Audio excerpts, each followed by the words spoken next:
Pemimpin model ginian bisa menyebabkan demokrasi akan kolap mati. Nah, bila demokrasi mati, maka kesejahteraan rakyat terancam bahaya.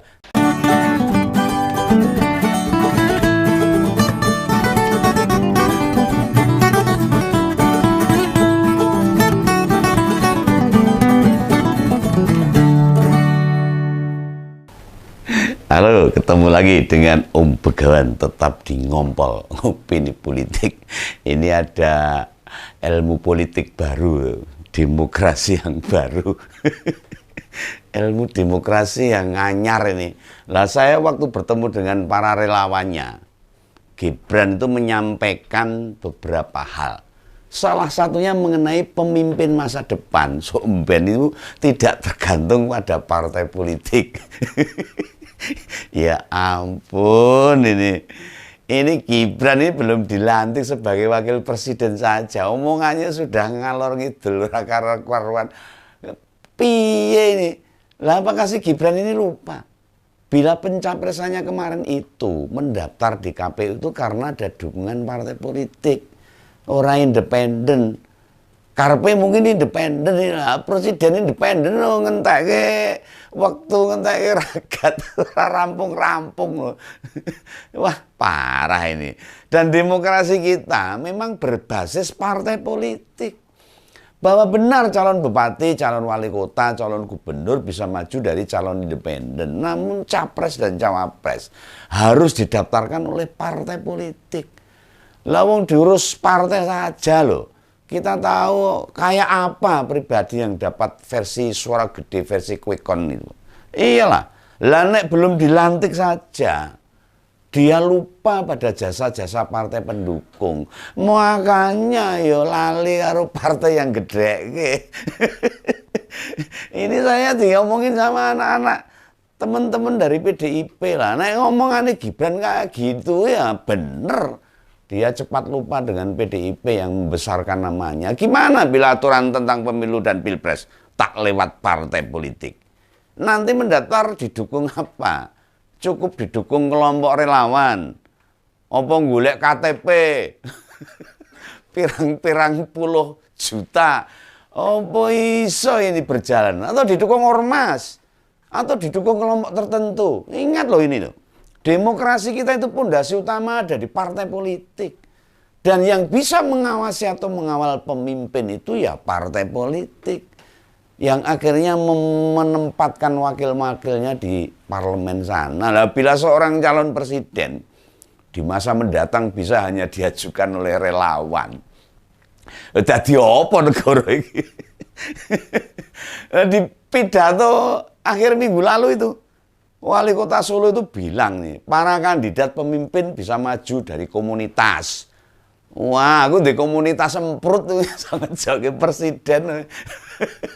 Wah, kucir cilok ini. Lah lantas bila partai bukan sebuah institusi untuk menggodok lahirnya pemimpin, apa nanti parpol dibubar ya rasanya parpol? Nggak ada partai politik. Ben sak karepe dhewe. Jadi yang ada cuma komunitas. LSM, ormas, orang partai politik. Nah ini demokrasi Indonesia ini ilmu baru ini. Wah, kocor ini. Lah memangnya yang milih Gibran kemarin itu semua dari komunitas. Om Begawan tidak menafikan peran ormas, peran komunitas, organisasi sosial, dan berbagai komunitas apapun. Lah masalahnya Gibran ini, pribadi nanti, sekali lagi nanti loh. Calon tidak butuh parpol lagi. Yang dimaksud di sini mungkin calon kepala daerah mungkin loh. Nek ngomong ya saya jelas.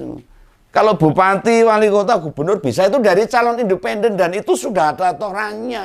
Tidak usah diomongin nanti, tidak perlu tergantung pada partai politik. Hukum Indonesia, aturan Indonesia wis jelas, wis mlaku, rasa nganggo ilmu baru. Aturan baru, urung-urung gaya aturan. Tidak bisa dipungkiri loh. Memang menjadi kandidat pemimpin bisa lewat partai pasti ada tanda jasanya. Mesti loh. Balas jasa, balas budi, dum roti, dum kue pasti itu. Setidak-tidaknya tiket buat nyalon. Namun bila kita sadari, ongkos politik itu memang hal yang wajar. Ingat loh, Ongkos politik itu beda dengan money politik. Jangan campur adukkan. Biaya politik dengan politik uang kuwi beda. Beda jauh. Wah, ini jangan Gibran ini mikirnya sama ini. Dikira biaya politik dengan politik uang ini podo. Berarti kemarin itu politik uang banyak ini untuk memenangkan ini. Oh, ini menurut Om Begawan kira-kira loh. Lo mbok bandingkan dengan hal yang remeh atau sederhana deh. Kita ini contoh aja lah. Mau bepergian naik angkutan umum aja lah. Entah bus, naik bus, entah kereta api atau angkutan kota atau kereta dan sebagainya. Kan beli tiket dulu tuh.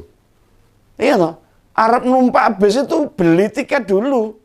Lah pendapatan tiket atau karcis itu yang dikumpulkan oleh manajemen itu untuk beli BBM, membayari sopir, perawatan kendaraan dan lain sebagainya. Itu biaya. Nah lalu bila calon pemimpin daftar ikut kontestasi bayar ke partai. Ada loh, oh ya pasti bayar ke partai. Karena dia yang akan mencalonkan. Memangnya hanya butuh fotokopi KTP tok. Kalau sudah mencalonkan, ya enggak lah. Ongkos politik itu tidak sama dengan politik uang atau money politik. Sebagai sebuah institusi, partai pengusung kandidat, ya butuh biaya gede, biaya besar. Ya untuk pendaftaran, untuk kampanye, untuk membuat ini itu, baliho dan sebagainya, sosialisasi kampanye dan sebagainya. Memang semuanya ditanggung calon yang mendaftar ke partai. Ya enggak juga.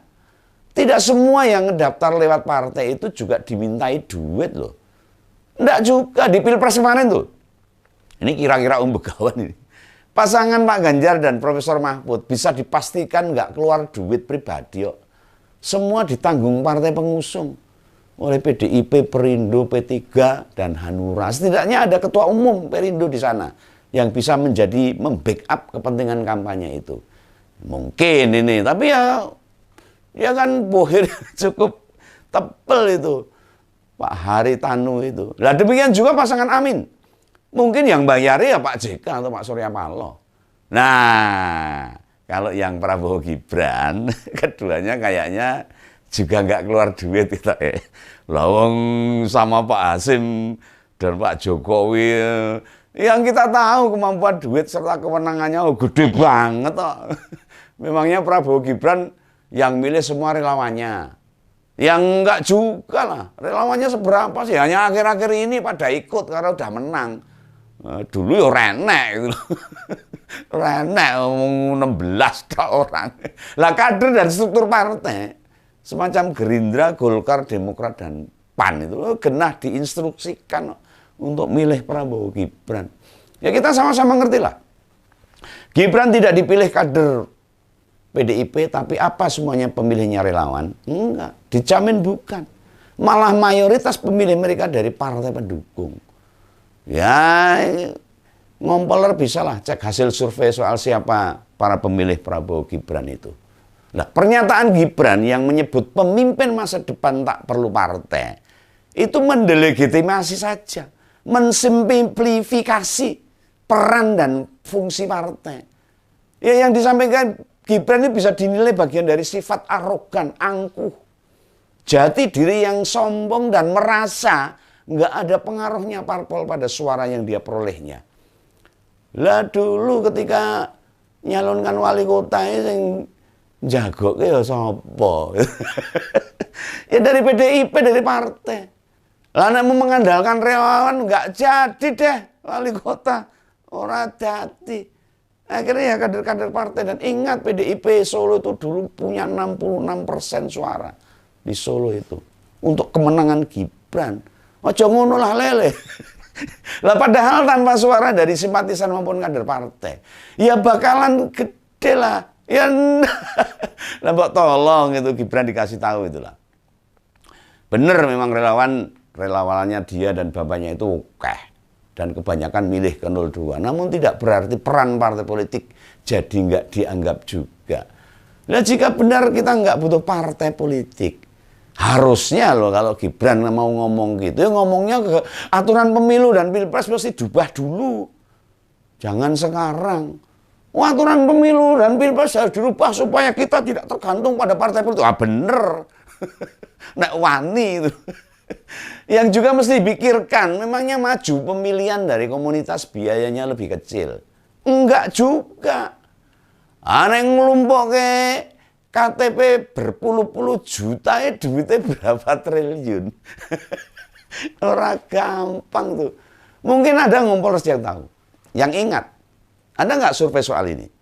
Meski kita sama-sama tahu loh, makin gede duit yang dibutuhkan saat kampanye, potensi kepala daerah terpilih rawan korupsi. Sangat tinggi. Semakin uang banyak dikeluarkan untuk kemenangan. Untuk korupsinya nanti sangat tinggi tuh. Oh, golek balen itu. Tapi yang dibenahi itu harusnya sistem monitoring dan pengawasan. Bukan malah mengganti peran partai yang menjadi peran komunitasnya. Nah itu jelas mensimplifikasi demokrasi kita. Nggak bener itu omongannya Gibran tuh nggak bener. Ini loh, yang kita dapat dari demokrasi yang berada di selangkangan kekuasaan seperti ini. Nabrak-nabrak konstitusi ya seperti ini. Orang paham, hasilnya pemimpin-pemimpin yang ngasal bicara saja. Orang nganggo dasar, orang nganggo data. Masa bila Gerindra, Golkar, PAN, dan Demokrat nggak punya sumbangsih? Mengapa 4 ketua umum menjabat menjadi menteri? Nah, bila peran relawan juga signifikan, mengapa sekarang ini ketua atau koordinator relawan yang jadi menteri maupun wakil menteri nggak lebih dari 4 orang? Kuwener dikai jabatan mutung. Iyalah. Mengapa pejabat-pejabat berlatar belakang politik malah mendominasi para pembantu-pembantu presiden? Dikira membangun, membentuk maupun membesarkan komunitas. Biayanya lebih kecil. Loh, ya tidak. Atau seandainya komunitas mau mendaftarkan seorang sebagai calon pemimpin, bayarnya lebih murah. Nah, lebih murah dari lewat partai. Enggak juga. Tadi kan sudah saya katakan. Independen itu mahal biayanya daripada kita lewat partai. Bisa dihitung, Bang. Wah, aku neng politik ya wis suwe. Lah tidakkah Gibran ingat? Bapaknya selama 5 kali ikut konsultasi. Selalu lewat partai politik. Dan biayanya murah. Dia sendiri serta iparnya di Medan. Sama-sama bisa terpilih sebagai wali kota. Majunya dari komunitas. Dari independen. Yang bener aja, Bung. Makanya sekarang kok bisa bilang begitu, dasarnya apa? Seorang calon pemimpin nggak butuh partai itu konyol banget loh. Tolong tuh sampaikan ke Gibran, hati-hati kalau bicara.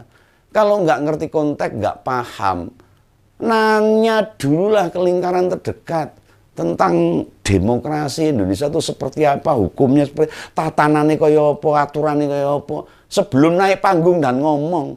Juga semestinya ngerti mau bicara apa. Indonesia itu benar butuh pemimpin muda, butuh pemimpin yang cerdas, butuh pemimpin yang memiliki visi jauh ke depan, butuh kita. Tapi bukan yang ngawur. Bukan pemimpin yang mudah lupa, apalagi nggak ingat siapa saja yang pernah berjasa dalam proses politik. Menyedihkan sekali seperti ini. Lah katanya Gibran itu representasi dari anak muda. Suara perolehannya pilpres gede loh. Namun bicara nggak tahu hal-hal penting dalam demokrasi. Lah ciloko ini. Pemimpin model ginian bisa menyebabkan demokrasi akan kolap mati. Lah bila demokrasi mati maka kesejahteraan rakyat terancam bahaya. Begitulah kira-kira ngompol dari Begawan. Hati-hatilah kalau bicara. Salam Begawan, salam ngompol. Dadah.